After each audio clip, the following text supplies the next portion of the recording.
Hello guys, welcome to Happy Streamers channel. Hope you're doing well.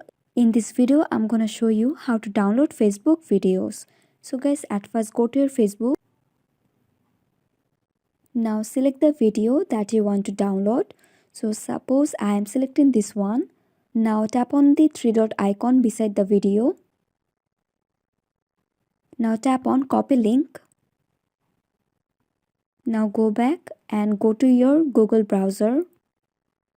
Tap on the search bar and search Facebook video download. Go to the first one. Now paste here your copy link and then just tap on download. And then your video will be downloaded. So guys, that's it. That's how you can do it. So guys, I hope this video was helpful to you. If it was, then please give a thumbs up and hit the subscribe button. And thanks for watching the video.